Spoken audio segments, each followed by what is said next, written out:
nos convoca un tema, nos reúne un tema de gran utilidad, importancia, relevancia, en torno al cual no necesariamente existe la información, y bueno, en ocasiones la falta de información es lo que provoca, sin querer, que se generen afectaciones a la dignidad o a los derechos o al bienestar de otras personas. Y bueno, en este caso es muy importante porque estamos hablando de la familia. Estos temas de alienación parental, de violencia vicaria, que cada vez escuchamos con mayor frecuencia, no porque antes no existieran, sino porque afortunadamente hay mayor visibilización, hay mayor conciencia, y bueno, es importante saber qué tipo de conductas constituyen estas situaciones para evitarlas, por supuesto, y no dejar de hacer conciencia de la afectación que tiene. Lo más importante, en la niñez hay un interés que se llama, un principio jurídico que se llama interés superior de la niñez, en su bienestar, en su salud mental, en su desarrollo sano, y bueno, en fin, tenemos una persona experta con una gran trayectoria, un amplio reconocimiento académico, social, nacional e internacional, que hoy nos acompaña para hablar de este tema tan importante, y para nosotros es un gusto recibirla en el CSIC. A la doctora Delia de la Cerda Aldape, mil gracias, doctora, por aceptar la invitación, por estar con nosotros en esta ocasión. Bienvenida al CSIC. Me voy a permitir presentarla. La doctora de la Cerda Aldape es psicoanalista, titular y didacta de la Asociación Psicoanalítica Mexicana.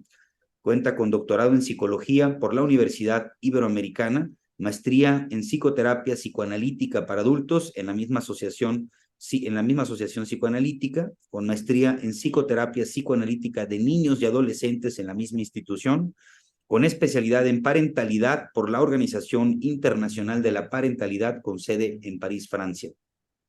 Formación en teoría del apego impartido por los doctores Peter Fonagy, Mary Target, Efraín Bleiberg, Linda Meyes y Georgie Yergin en Estados Unidos. Cuenta con certificación en la escala de conductas neonatales de Braselton en el Children's Hospital de Boston, Massachusetts, en Estados Unidos. Formación en psicoterapia de pareja por el Instituto de la Familia, AC. Con respecto a los cargos que ha desempeñado, actualmente es exsecretaria, fue secretaria del Instituto de Psicoanálisis Ramón Parres de la Asociación Psicoanalítica Mexicana, psicoanalista de niños y adolescentes, ex coordinadora de la formación de psicoanalistas de niños y adolescentes, docente por más de 20 años en los diferentes programas formativos impartidos por la Asociación Psicoanalítica Mexicana. Maestría en psicoterapia general para adultos, maestría en psicoterapia psicoanalítica de niños y adolescentes, doctorado en psicoterapia en el Instituto de Psicoanálisis de Niños y Adolescentes. Sin más, doctora, bienvenida al CSIC. Es un gusto tenerte en este programa, Conocer para Crecer, y bueno, hablando, explicándonos, profundizando en un tema tan importante para la dignidad, el bienestar de todas las personas. Padres de hierro, hijos de cristal, alienación parental y violencia vicaria. Gracias. Muchas gracias, David. Doctor Boone, primero pues tengo que agradecer al CSIC, ¿no? A este Centro de Estudios Superiores en Investigación y Consultoría, específicamente al programa Conocer para Crecer a través de usted, por su gentil invitación, muchísimas gracias. Y debo también mencionar el contacto que nos unió, que es el doctor Carlos Max Zavala. Bueno, habiendo puesto este nombre al webinar que nos trata, que nos ocupa hoy, pensé en las características que tienen los padres que presentan este tipo de violencia que se denomina alienación parental o inclusive la violencia vicaria. Padres de hierro, porque ustedes lo podrán ver a lo largo del webinar, que estos padres ejercen una violencia que parecen de hierro, pero como lo vamos a ver posteriormente, las características del padre alienador o del vicariante, ¿verdad? En el fondo lo que hay es una enorme, una profunda eh, inseguridad en sí mismos, y vamos a ver luego cómo el mayor temor de estas personas es el temor a ser abandonado. Y luego lo de los hijos de cristal, porque finalmente toda esta historia de violencia familiar, y vamos a hablar también de un tópico importante que es el aspecto legal, jurídico, cuál es el estatus en México, en la mayoría de los estados de la República Mexicana, en donde, bueno, el mayor daño, la mayor consecuencia es en los hijos. Y los hijos presentan posteriormente, a lo largo de la vida, problemas importantes que van desde inseguridad, baja autoestima, hasta depresiones y depresiones tan fuertes que pueden llegar al intento o a la consumación del suicidio. Si me haces favor, Mauri, de pasar la primera. Bueno, la alienación parental en realidad conforma un síndrome que se llama síndrome de alienación parental. La siguiente, Ma. En su definición, nos vamos a encontrar que es un fenómeno complejo que surge durante la separación o el divorcio de la pareja conyugal, pero también cuando hay pleito entre los padres por no solamente la guarda y custodia, sino por la patria potestad. Aquí es donde se van a jugar muchos de los aspectos del padre alienador, ¿no? Por el conjunto de comportamientos y estrategias que utiliza para denigrar, para socavar la autoestima y la imagen que guarda el padre que no es alienador ante los hijos, ¿no? Transformando su percepción, sus actitudes y sus emociones, tanto de los niños como de los adolescentes hacia el otro progenitor que es el padre alienado. A lo largo de esta presentación voy a hablar del padre, pero quiero que tengan en mente que no solamente se trata del padre masculino, el progenitor hombre, sino que también puede haber una alienadora mujer, o sea, la madre de esos niños. Y también voy a hablar del hijo o el niño, pero quiero que piensen que son tanto niños como niñas, adolescentes mujeres y adolescentes hombres. Entonces puede ser un hijo o pueden ser varios. Esto no es únicamente por el número de hijos que tiene la pareja, ¿no? La siguiente, por favor.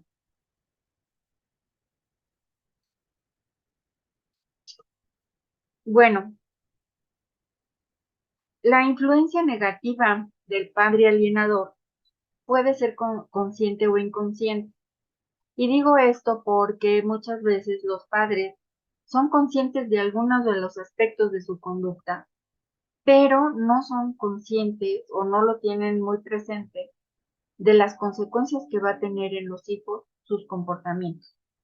Por ejemplo, miren, puede decir un padre o les digo un padre o la madre, frases como esta: no le hagas caso, está loco o loca, ¿no?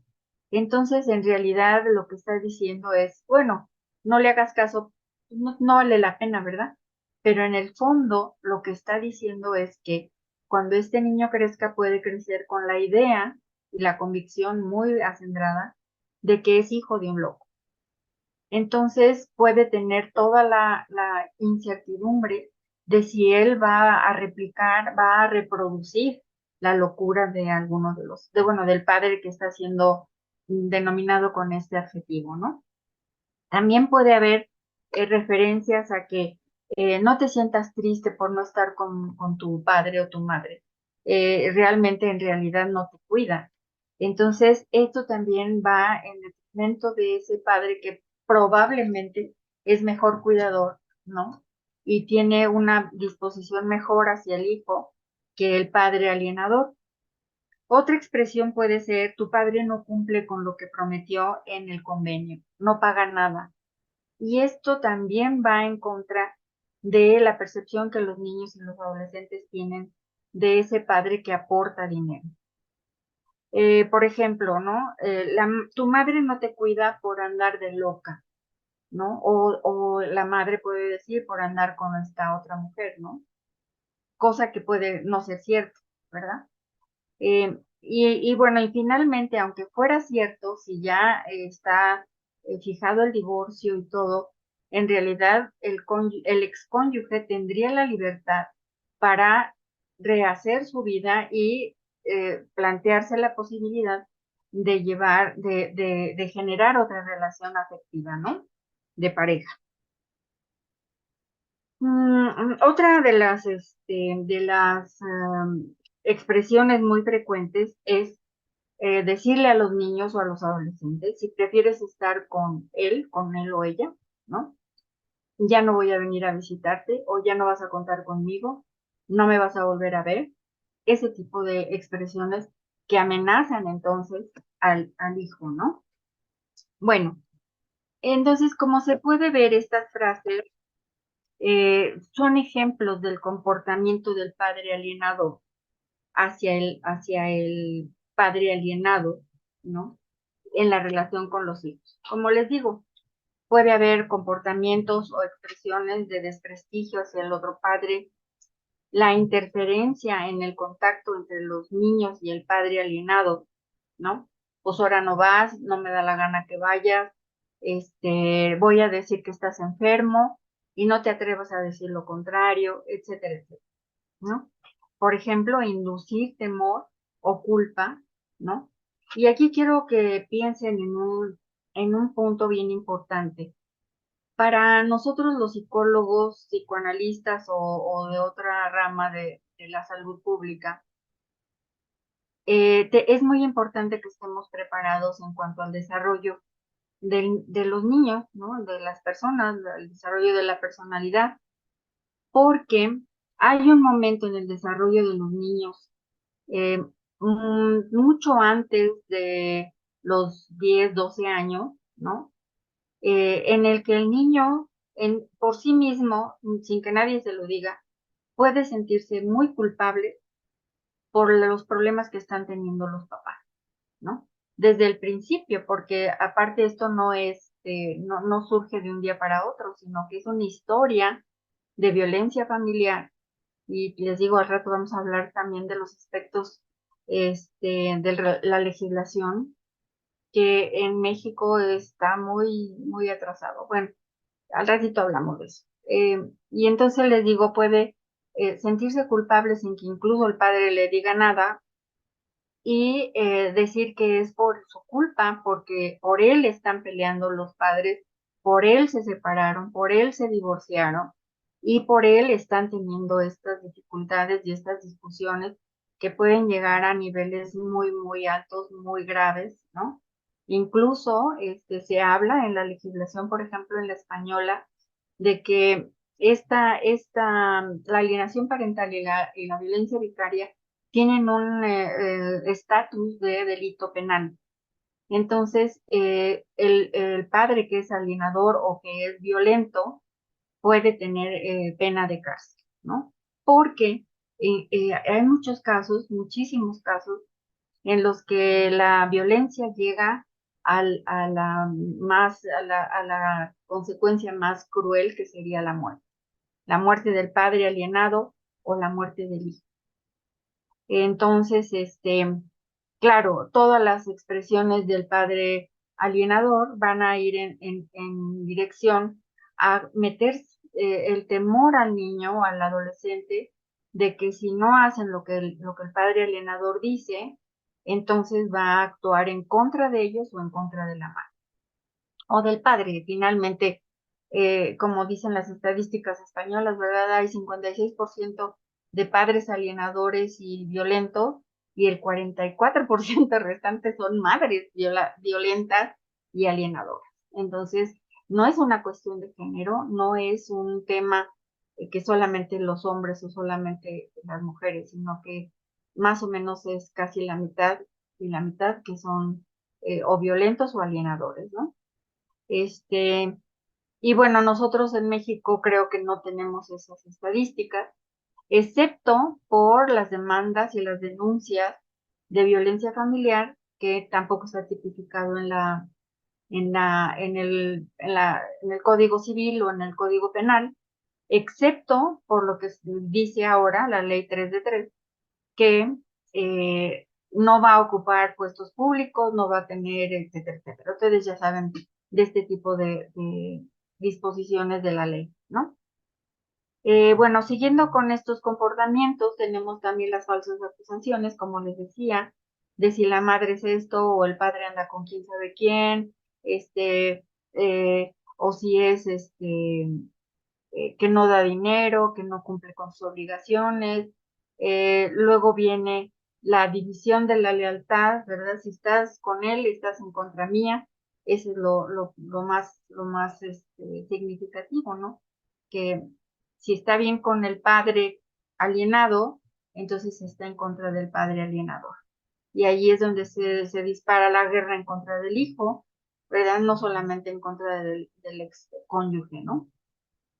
Y luego vienen los efectos en el desarrollo. Entonces, fíjense que el centro de todo esto es que el padre alienador, lo que le importa al padre alienador es usar su poder frente a una mente en desarrollo. No importa que sea adolescente el chico, ¿no?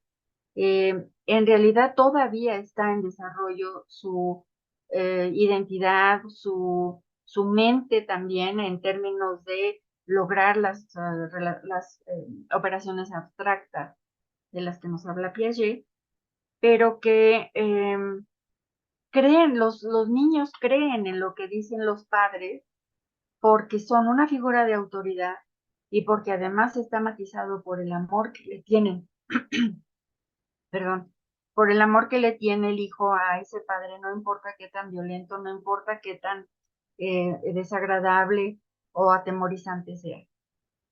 En este punto quiero recordarles que eh, incluso en la clínica de maltrato infantil, nosotros veíamos cómo el niño maltratado no solamente no renuncia al padre abusador, sino que quiere seguir junto a él, no importa lo que le haga.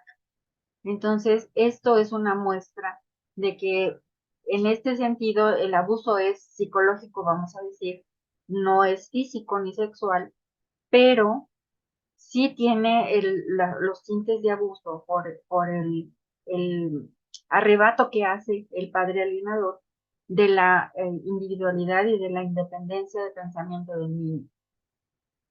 Y luego lo convierte en un instrumento para atacar al otro. Bueno, y entonces la consecuencia de todo esto es que el niño, al creer en lo que el padre alienador dice, lo único que está haciendo este padre, que como les digo a veces es inconsciente, no se dan cuenta de esto, es que meten en la mente del niño una gran confusión, una enorme confusión que va a dar en muchos puntos del desarrollo de la personalidad del niño. Por ejemplo, si me pasas la siguiente. Por ejemplo, miren, el padre alienador usa la hostilidad y el resentimiento hacia el otro progenitor, usa términos despectivos para culparlo, culparlo de la separación, culparlo del divorcio o crear una imagen distorsionada del otro padre, cuando no usando términos muy humillantes, muy denigrantes, ¿no? También, por ejemplo, la dificultad para cooperar es que no solamente no hay esta disposición a la cooperación, sino que también la obstaculiza, no solamente con los niños, sino también incluso cuando hay demandas legales, ¿no? De separación, del convenio de separación, del divorcio, del convenio de cuáles van a ser las reglas del divorcio, quién va a dar qué, todo esto, siempre hay un obstáculo. Es importante también señalar que el padre el alienador va a limitar o a interferir en el contacto del niño con el padre alienado, ¿no? Puede negarse o manipular las visitas programadas, restringir las llamadas, quitarle el celular que le dio el otro padre para poder comunicarse con el niño, ¿no? Hacer que toda la comunicación porque fíjense, esta es otra cosa importante. Generalmente el padre alienador es el que se queda con la guardia y custodia del niño, y el padre alienado es el que se queda despojado de, ¿no? No solo de la casa, sino también de los hijos. Bueno, entonces lo que va a tratar de hacer el padre alienador es inducir miedo o culpa en el niño por pasar tiempo con el padre alienado, ¿no? Entonces, que el padre es peligroso, que el padre es amenazante, que hay decepción o enojo cuando el niño regresa de la visita con el padre alienado. Y luego fabricar acusaciones, que esto yo lo he visto en la clínica, en mi consulta privada, de acusaciones de abuso, no solamente físico y psicológico, sino de abuso sexual, para lograr quitarle la patria potestad al padre alienado, ¿no? Luego, finalmente, tenemos dos más, que sería, el niño se encuentra ante una lealtad dividida, que les decía, ¿no? Que produce ansiedad, produce estrés, frente al conflicto interno que representa la separación y el pleito constante de los padres. Y el niño se puede culpar por lo que pasa entre ellos, ¿no? Luego, finalmente, tenemos las consecuencias negativas a largo plazo, sobre todo en el desarrollo emocional y psicológico del niño y del adolescente, incluso a nivel de su identidad. Les decía que una de las consecuencias más importantes de los padres violentos y de esta dinámica familiar tan, tan, tan eh, digamos, tan enferma, porque se hablaría ya de patología, es no solamente la baja autoestima del niño o del adolescente, sino que el niño no va a querer en el futuro establecer una relación de pareja o incluso una relación de amistad con alguien que no sea de la familia, ¿no? Eh, Incluso puede también decir y de veras sostenerlo que no va a tener nunca hijos, y luego problemas de personalidad que pueden ir en términos de estas patologías severas, que son el narcisismo patológico y el trastorno límite de la personalidad. Entonces es importante señalar que el padre alienador libra una guerra de poder. El objetivo es el otro padre, ¿no? No por el amor del niño o su respeto o preferencia, sino por ganarle al otro y demostrarle que tiene el poder de dañarlo más y de destruirlo. Esta es la consigna inconsciente del padre alienador, porque fíjense ustedes que generalmente estos padres tienen historia de maltrato infantil. O trastornos de personalidad como consecuencia de esa misma violencia vivida en sus propios hogares. Alguno de los padres era violento, o ambos, ¿no? O la consecuencia de alcoholismo, drogadicción, todas estas cosas que producen no cuidar a los hijos de la manera adecuada y dejarlos ahora sí que a la voluntad del entorno y del tiempo que vive, ¿no? Y no preocuparse y ocuparse del buen desarrollo de estos chamacos, ¿no? Entonces, les decía yo que una de las características puede ser una personalidad narcisista, en donde tenemos la característica de que el narcisista no ve enfrente de quien está enfrente de él, ¿no? No ve al otro, no puede empatizar, ¿no? Que sería ponerse en los zapatos del otro, solamente piensa en sus problemas y en sus necesidades y sus convicciones y no puede hacer un contacto con el otro y las necesidades del otro. Esto de la manipulación emocional es muy frecuente y se ve casi en todos los ámbitos de la crianza de los hijos, ¿no? Manipular para conseguir una serie de cosas, no solo del hijo, sino de que el hijo vaya y le diga al otro padre lo que debe de hacer, lo que tiene que tener, lo que tiene que dar, etcétera, etcétera. Luego, como es un narcisista, pues no puede reconocer sus errores, ¿no? No hay poder humano que lo haga entender de que lo que está haciendo y lo que está diciendo está mal, está equivocado, habría otras formas de hacer las cosas y no hay manera, ¿no? Esto es lo que lleva al padre alienado de una persistente lucha por convencer al padre alienador de sus puntos de vista, ¿no? Después pasar a la depresión y después a la desesperación. Eso es lo que va, el caminito que va a seguir el padre alienado cuando no hay manera de hacer que el padre alienador entienda lo que está sucediendo. ¿Por qué? Porque, como les digo, el narcisismo también implica la incapacidad de separar los sentimientos del padre alienador de los del niño, que finalmente aquí lo que estamos hablando es de que hay una poca diferenciación entre la personalidad del padre y la personalidad del niño, ¿no?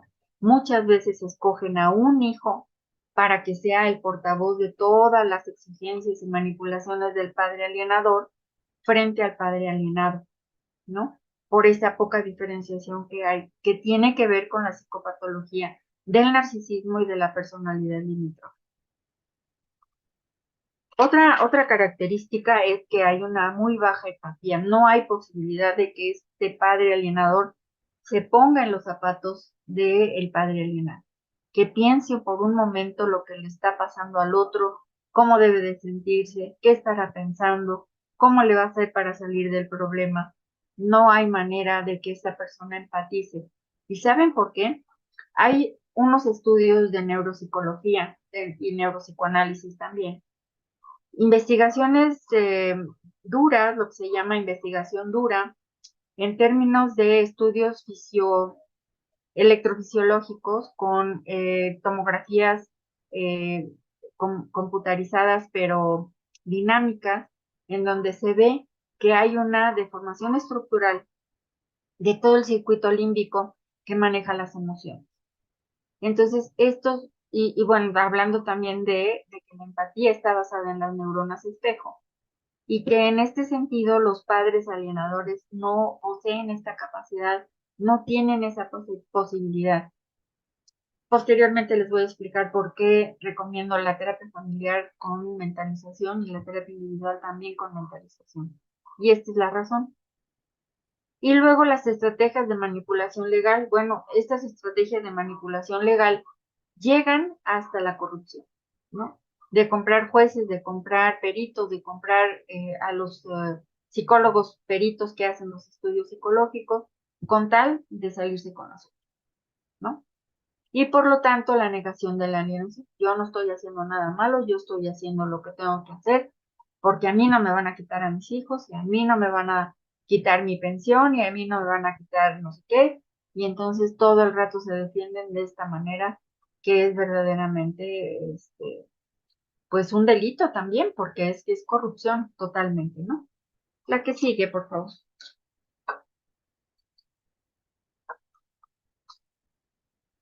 Ahora, las características del padre alienado. Bueno, primero pues es desconcierto, ¿verdad? Una paciencia infinita para tratar con el otro, pero sin dejar de sentir el dolor que produce todos los engaños, las mentiras, todo lo malo que habla de él el otro padre, ¿no?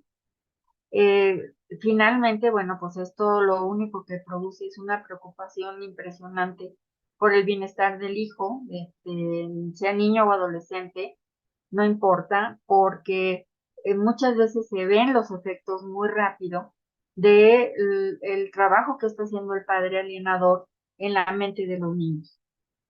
Luego, los intentos de comunicación que muchas veces se ven interferidos y manipulados por el padre alienador, y finalmente el padre alienado pues deja de tener contacto con los hijos o tiene muy poco contacto con ellos, este, como les decía, ¿no? O les quitan el teléfono o les quitan el crédito para que tengan llamadas, este, o simplemente no pagan el internet para que no puedan tener wifi, ¿no? Bueno, también esto de la colaboración con el proceso legal, yo he tenido casos en donde el padre compra al juez, ¿no? Para que dé el fallo a su favor y entonces el otro se quede sin nada, ¿no? Muchas veces es por no solo la guardia y custodia que siempre es compartida en los casos en donde se falla el divorcio, sino cuando se pelea la patria potestad, ¿no? Las acusaciones pueden ser muchísimas y bueno, ahí también juegan un papel los abogados que son, digamos, cómplices de estas arbitrariedades, pero que puede haber abogados que son muy derechos y que pueden batallar con todas estas arbitrariedades para poder sacar adelante al padre alienado. Una característica de estos padres, con la preocupación por el hijo, con el dolor interno personal, es que buscan la ayuda de profesionales de la psicología. Y entonces ahí vamos a hablar también de por qué es importante el apoyo y la contención de estos padres para que finalmente, porque el estado emocional, bueno, ustedes deben saberlo, el estado emocional de un padre que está golpeado sistemáticamente por un abusador puede llegar hasta la enfermedad física, es decir, eh, eh, enfermar de múltiples cosas como consecuencia de un estado emocional muy bajo, de una depresión muy profunda, de un desgaste emocional con esta batalla constante frente a las arbitrariedades del padre alienador. Bueno, finalmente el padre va a tratar de mantener su dignidad, pero hay momentos en los que finalmente el padre dice, ya no puedo más, ya se me acabó la paciencia, ya no tengo dinero, ya me gasté todo lo que tenía, vendí mi coche, vendí mi departamento, vendí todo para pagarle a los abogados y no resuelven nada y todo sigue igual. Y les digo, finalmente es un desgaste emocional en el que puede el padre caer en una depresión muy, muy severa. Y esto, ¿no? Que se acaba la paciencia y se acaba la persistencia, la capacidad de resistir, porque, como les digo, los padres alienadores parecen de hierro, pero solo parecen, porque justamente detrás de esa fachada de hierro existe una fragilidad brutal, ¿no? Brutal, y la amenaza de abandono es lo que los mantiene vivos y peleadores, ¿no? La siguiente, por favor.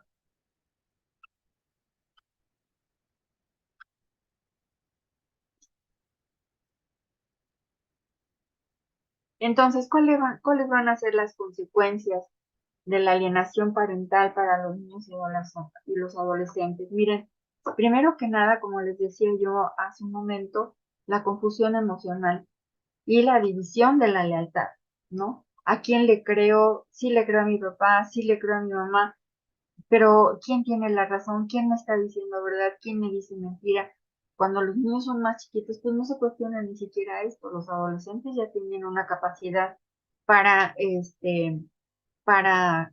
cuestionarse quién puede estar diciendo la verdad o quién puede estar mintiendo y manipulando.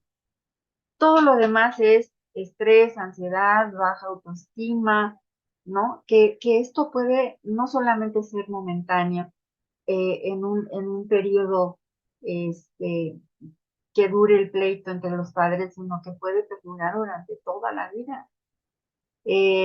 Plantearse los problemas de las relaciones interpersonales con amigos, con amigas, que generalmente no tienen, son muy desconfiados, y plantearse la vida en relación de pareja está de verdad terrible, porque generalmente por esto de las identificaciones primarias y secundarias, los adolescentes van a repetir el paradigma de relación de sus padres.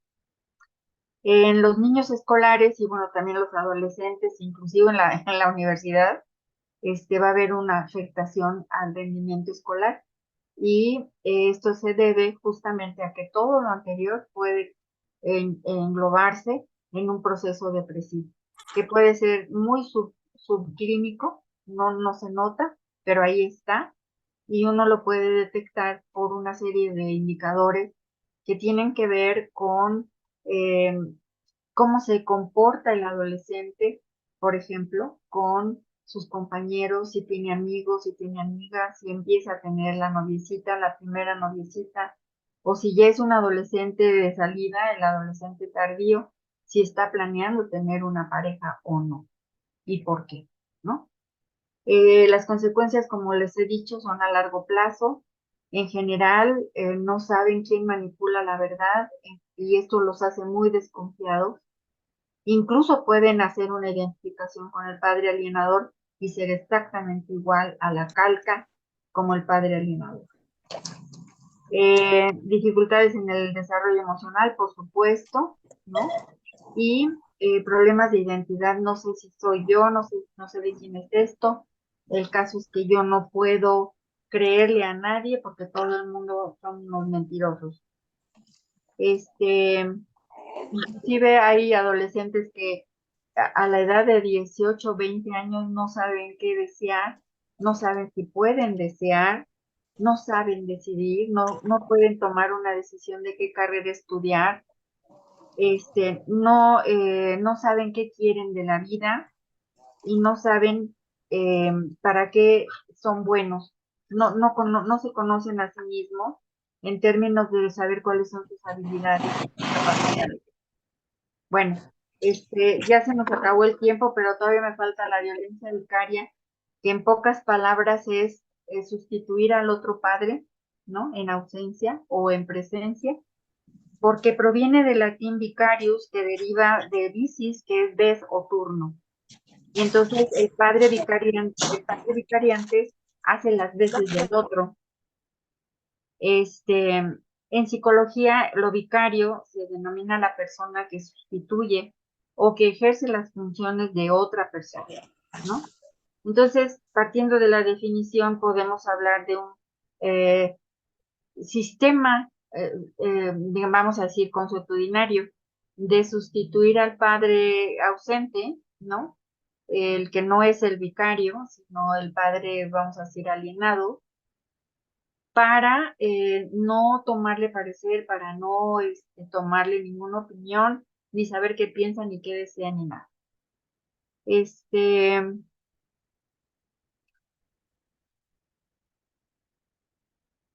bueno, les decía yo que las neurociencias han explicado el funcionamiento de las neuronas espejo y por esta razón el maltrato hacia uno de los padres es vivido como maltrato hacia el hijo mismo.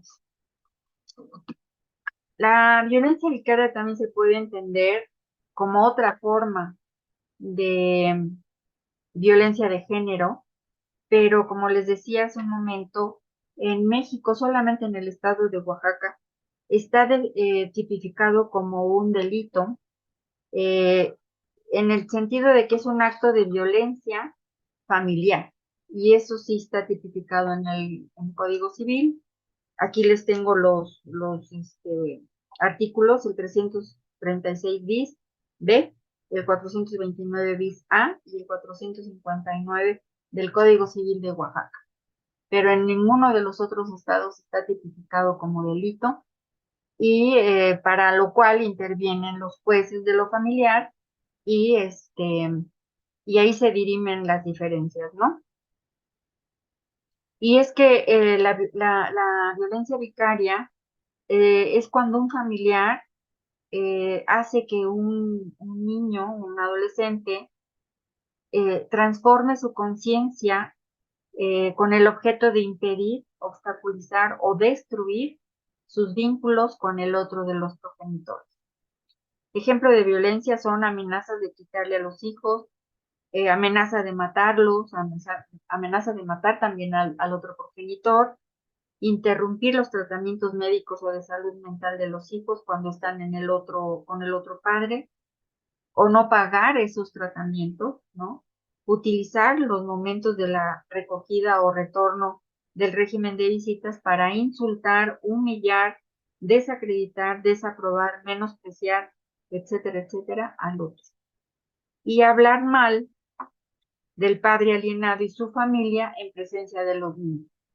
Entonces, como les digo, esta tipo de violencia está tipificado no en México, pero en otros países, por ejemplo, de Europa, como una violencia de género y que sería, ¿no? Del padre hacia la madre o de la madre hacia el padre, no necesariamente solamente unilateral, ¿no? Porque los padres violentos instrumentalizan al hijo, ¿no? Como objeto para maltratar y ocasionar dolor, ¿no? Lo cual plantea una guerra, como les decía yo, una guerra por el poder, pero sobre la base de una injusticia total, ¿no? Entonces, bueno, lo último que nos queda sería los tratamientos disponibles, que serían la psicoterapia. Esta sería la número 10, Mauricio. La evaluación psicológica, por supuesto, tanto del padre alienado como del alienador y del padre violento. La terapia familiar basada en la mentalización, y les digo mentalización porque ya se tiene mucha evidencia científica de que la mentalización mejora mucho los problemas más graves, eh, incluso del trastorno límite de la personalidad o de los trastornos de violencia, porque hace a la persona capaz de pensar lo que va a hacer, pensar lo que siente y tal vez pensar lo que puede estar pensando el otro. Entonces esto sería muy benéfico para el tratamiento de estas familias. La psicoterapia individual, también basada en la mentalización, tiene los mismos objetivos. Y por supuesto la intervención judicial. Aquí, como les digo, los jueces dan unos lineamientos de conducta que se tienen que seguir. Desafortunadamente en México no tenemos muchos mediadores, pero existen, por ejemplo, en España hay todo un movimiento de mediadores de lo familiar y estos también están en trabajo conjunto con las determinaciones judiciales. Si los padres no acuden a la mediación, el mediador da aviso al juez. Tienen que seguir los lineamientos del juez y tratar de comprender qué es lo que sucede en una familia completamente disfuncional, en donde hay un cierto grado de psicopatología que se tiene que tratar de manera individual también. Intervención en el comportamiento del agresor, de repente puede haber estos dictámenes de distancia, que no puede acercarse si es que la agresión fue física, ¿no? Entonces no puede acercarse a los hijos o a la ex esposa o al ex esposo, a menos que sea en un ambiente resguardado y vigilado. Y bueno, el monitoreo continuo de toda la dinámica familiar y no solo de la dinámica familia nuclear, sino también de la familia extensa, con amigos y demás, para ver el comportamiento de los padres, para ver si son sujetos que se les puede acreditar, digamos, de un buen paternaje o maternaje, ¿no? Y que puedan continuar ejerciendo su parentalidad en esos niños o adolescentes, ¿no? Bueno, creo que esta es la última. Sí, ¿verdad? Bueno, pues muchísimas gracias. Espero que me hagan muchas preguntas. Gracias, doctora. Muchas gracias. Ha sido una exposición muy clara, muy concreta, muy ilustrativa y seguramente de mucha utilidad para las personas participantes. Nos queda muy poquito tiempo, no podemos irnos más allá de la hora por el formato del programa y el límite de la grabación, pero alcanzamos todavía 2 o 3 preguntas, si me permites, doctora, Sí, y al final te pediría nada más, abusando de tu disposición, compartirles a las personas participantes algún correo o algún WhatsApp, alguna forma a través de la cual te puedan contactar para el resto de las preguntas y comentarios. a ver, mira, te voy a Levantando la poner mano. aquí Sí. en el chat voy a poner mi, Gracias. Gracias, doctora. Comentarios, buenas noches, muchas gracias. Ahorita voy a las preguntas, ¿eh? Estoy viendo las manos levantadas. Buenas noches, saludos cordiales desde el CECITEC, Villa Unión, Coahuila. Muchas gracias por el acceso. Agradeciendo y saludos, doctora, en el chat. Y bueno, aquí hay 3 preguntas y nos vamos con estas 3, si me permiten, disculpándome por no poder hacer más por el tiempo. Se nos corta el tiempo de grabación, esa es la razón. 3 preguntas. Voy a leer una pregunta de Airam Ábalos y levantando la mano María de los Ángeles Marín y Verónica Ángeles. Nos vamos a ir con estas 3 preguntas. Una disculpa a los demás que estén interesados. Airam, doctora, ¿prefieres las 3 preguntas que te las transmita en un solo bloque o una por una? a ver si tienen algo que ver una con la otra. Airam comenta, ¿cuál es el sustento científico de la alienación parental? ¿Cuál es el sustento científico de la alienación parental? Es Airam Ábalos. María de los Ángeles Marín, adelante, por favor, si nos ayudas con el audio, María de los Ángeles Marín. Gracias, buenas noches, doctora. Muchas gracias por toda la información que nos proporciona. Tengo varias preguntas, agradecería algún correo, pero Ya lo puse en el chat. ok, sobre todo este tema me causa mucha duda o mucha curiosidad el por qué denominar padre alienador si ellos no están siendo alienados. El enfoque principal me parece que sería hacia los niños, niñas y adolescentes, como ahora se menciona, porque ellos son los verdaderos alienados. Por un lado. Por otro lado, el tema de la psicopatía, narcisismo y psicopatía, que es muy difícil que se maneje a través de mediación. ¿Por qué razón? Porque hay una distorsión, porque hay una incapacidad y es imposible que ellos puedan subirse a la cuestión de la terapia. Y la última, pues, el hecho de, pues, todo esto que se especula en el tema, reiterando la pregunta también de Airam o de Iram, no sé, sobre la cuestión científica, sobre si síndrome o alienación parental como término. Muchas gracias, doctora. Sí, bueno, lo que quiero enfatizar es que toda esta eh, descripción de la alienación parental es más bien clínica en términos de lo que se vive en los juzgados, no necesariamente en una situación de experimentación o de investigación científica, vamos a decir, clínica, porque también la investigación dura, pues sería una investigación muy costosa y que, como bien dice Musel, es que no veo tu nombre bien, perdone. María de Los Ángeles. María de Eh, Los Ángeles. sí, no es posible, ¿no? Captar a estos padres, son muy reacios a participar en absolutamente nada que no sea en beneficio de ellos. Sí. Esto ha sido una dificultad importante, no solamente en cuestión de investigación, sino también en cuestión clínica, de hacer que acudan a la terapia, de hacer que participen. Son muy reacios. ¿Por qué? Porque saben que finalmente ahí pueden perder, digamos, su autoridad y su posición de poder frente a un especialista. Esto es una cuestión terrible porque yo he tenido parejas de padres que acuden por el problema de uno de los hijos y resulta que acaba yendo solo el que es alienado.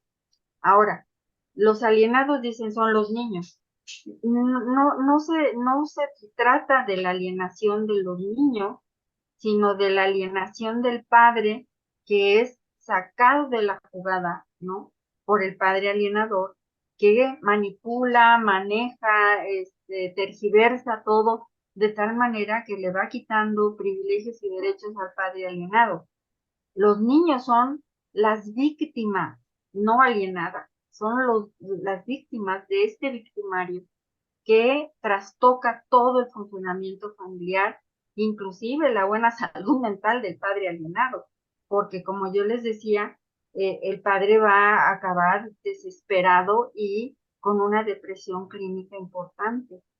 Esta es la diferencia, vamos a decir, más lograda, ¿no? De lo que sucede entre los padres que han sido, bueno, que se separaron o divorciaron o están en ese proceso, pero en donde uno de los padres tiene una psicopatología muy importante. Gracias, doctora, sobre todo porque aquí de pronto el tema es muy complejo, es difícil de trabajar en los tribunales y el desviar la atención me parece que centrarla hacia los padres tendría que ser en otro concepto, sino que centrarnos en la violación flagrante de todos estos derechos humanos que se están haciendo y estos principios que están establecidos ahí en la convención, ¿no? Que son, de verdad, se ve claramente, no hay una parte central, no hay especialistas que se estén atendiendo ahorita con lo de neurociencias y neuroderecho y neurojurídica, apenas se empieza a dar, pero me preocupa mucho el narcisista psicopático porque estoy revisando estos temas y he encontrado ahí una parte que no se está viendo por parte de los tribunales y que es muy delicado porque incluso ni siquiera hay corrupción, hay seducción por parte de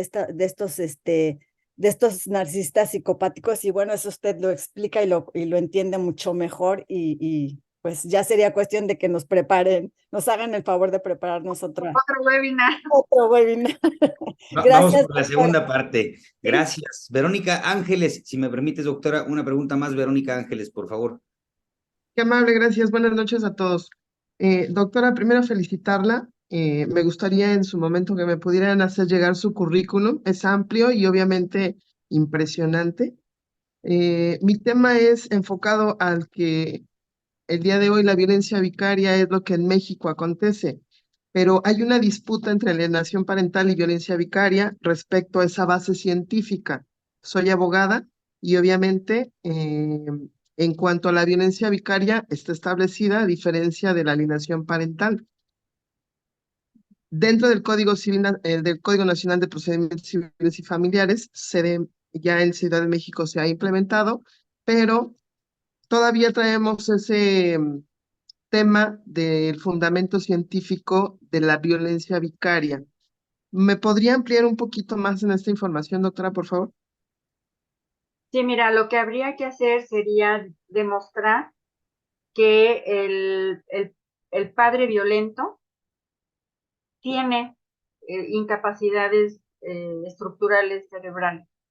Esto sería muy importante, porque si nosotros revisamos así más someramente, ¿verdad?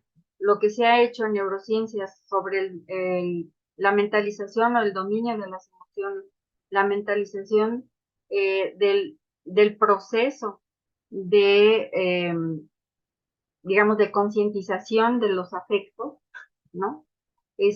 Se tiene toda esta información de cómo los núcleos del circuito límbico que atraviesan parietales, temporales y toda la parte prefrontal, como les decía, hay evidencia científica, digamos que habría que ampliar esa base de resultados de que, por ejemplo, las personalidades narcisistas tienen una deficiencia estructural en cuanto al tamaño de los orificios, por ejemplo, intracerebrales, o de la malformaciones de la amígdala, o de las conexiones prefrontales y demás. Tendría que hacerse lo mismo con los padres violentos vicarios. Y esto está muy difícil porque les digo, el tema es que estas personas de veras accedieran a participar. Este es el tema, ¿no? Por eso mencionaba yo la mediación, para ver si podrían convencer los mediadores a estos padres, ¿no? De acudir a los estudios, que además son, les digo, fuera de nuestro alcance en términos de posibilidades de investigación de este tipo. En los Estados Unidos, en Europa, yo creo que sí se puede. pero aquí en México está muy difícil. En este Ok. momento está muy difícil. Ok, en ese sentido y con la directriz que usted nos marca, ¿considera que para adecuar o guiar la violencia vicaria en juzgados familiares se pudieran solicitar las periciales con esta estructura, con base a solicitar esta pericial, con base a la estructura dirigida a que el análisis o estudio psicológico se derive de algo estructural? Sí, mira, yo creo que el mejor consejo que puedo dar es que se hicieran estudios neuropsicológicos a los padres vicarios. Bueno, a los dos, ¿verdad? Porque también no va a ser ahora unos sí y otros no, Sí, sino en igualdad de que partes. a los dos padres estudios neuropsicológicos, que hay gente muy capacitada, muy capaz aquí en México, y que entonces se dijera qué es lo que está fallando en términos de todo el funcionamiento del manejo de las emociones y del pensamiento y de todas estas abstracciones que finalmente los padres vicarios violentos no hacen. Ok. Muchas gracias, doctora. Si pudiera usted en algún momento compartirnos su teléfono, estaría genial para poder visitarla y de hecho pedir algún tipo de estudio con usted. Claro que sí. Mira, mi celular es y ya les mandé mi correo. Aquí está el correo también, ya gracias, doctora. Delia G-CA, Delia G-CA, _CA, arroba hotmail.com, y muy amablemente la doctora ya nos compartió también su celular 55 52 17 12 55, está en el chat. Mil gracias, doctora. Una disculpa, tenemos ya que concluir este ejercicio. Muchas gracias, doctora. Ha Gracias a sido un todos ejercicio ustedes. extraordinario. Qué lindos que me aguantaron 45 No, minutos. ya vamos por la segunda parte. Vamos a Claro, anunciar la con segunda mucho parte. gusto, Ha sido muy con mucho grato, muy gusto. ilustrativo y un tema fundamental. Gracias a nuestro querido amigo también el doctor Carlos Max Zavala por la intermediación, por hacer posible este ejercicio. Gracias al equipo del CSIC, gracias a Mauricio Castillo, Mónica Bone, Teresa Rodríguez, Luis Tobar, gracias como siempre. Recuerden que este webinar han estado preguntando, como todos los demás, a partir de lunes, estará disponible en el canal de YouTube de CSIC. Nos buscan en YouTube como CSIC y en nuestra página cesic.mx. Mil gracias, doctora. Claro. Un Hasta placer luego. haber tenido aquí con Hasta nosotros. luego. Hasta luego. Muchas Buenas noches gracias. a todas y a todos. Gracias.